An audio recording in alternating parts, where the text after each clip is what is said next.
El enigma sin resolver de las pilas de Bagdad. En 1938 el arqueólogo alemán Wilhelm König desenterró un jarrón de arcilla, que contenía un cilindro de cobre con una barra de hierro adentro.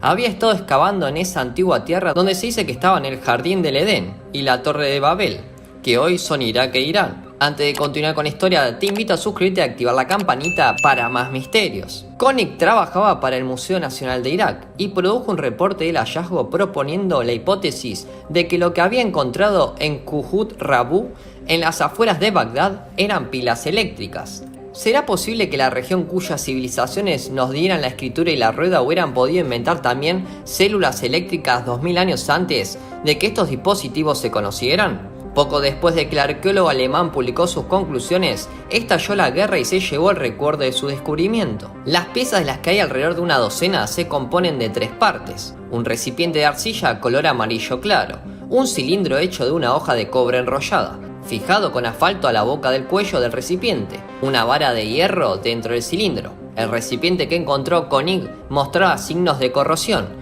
y las primeras pruebas revelaron que un agente ácido, como vinagre o vino, había estado presente. Para producir corriente eléctrica se requieren 2 metales con diferentes potencial eléctrico y una solución que transporte iones, conocida como un electrolito, para transportar los electrones entre ellos. Las pruebas que hizo el arqueólogo, así como varias otras que se han realizado con réplicas en las décadas subsecuentes, confirman que las baterías de Bagdad pueden conducir una corriente eléctrica de entre 0,8 y cerca de 2 voltios. Conectadas en series teóricamente podrían producir una tensión mucho mayor, pero nunca se han encontrado indicios de cables para probar que las usaban de esa manera.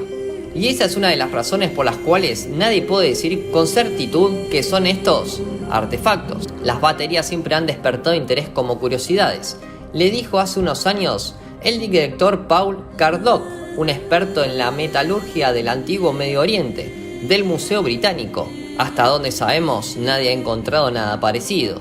Son únicas. Son uno de los enigmas de la vida. Incluso entre los arqueólogos que están de acuerdo en que los dispositivos eran baterías, hay muchas conjeturas sobre cómo podrían haber sido descubiertas y para qué las utilizaban.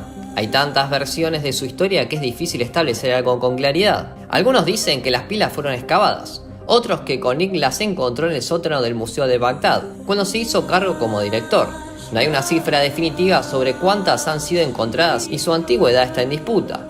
La mayoría de las fuentes datan la batería alrededor de 2000 años a.C., en la época del Imperio Parto, que existió hacia el 250 a.C.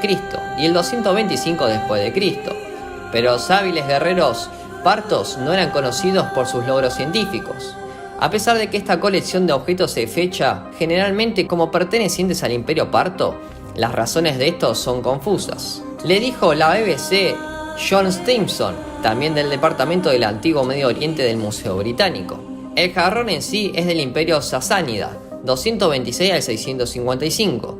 La discrepancia presuntamente se debe a una identificación errónea de la edad del recipiente de cerámica o del sitio en que fueron encontrados. Hay quienes han propuesto que las pilas se podrían haber utilizado con fines medicinales. Los antiguos griegos escribieron sobre el efecto analgésico de peces eléctricos al aplicarlos a las plantas de los pies, pero las corrientes eran tan bajas que probablemente era ineficaz contra los dolores fuertes y casi una pérdida de tiempo en comparación con otros analgésicos en el mundo antiguo, como el cannabis, el opio y el vino.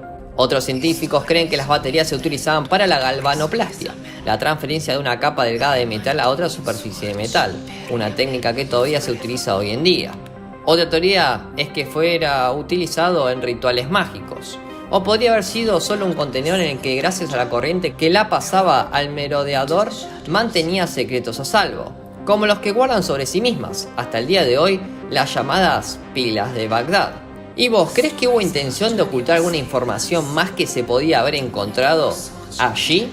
Déjanos saber tu comentario, que es muy importante. Te recordamos suscribirte y activar la campanita del canal Misterios y Curiosidades para mucho más. Hasta el próximo video.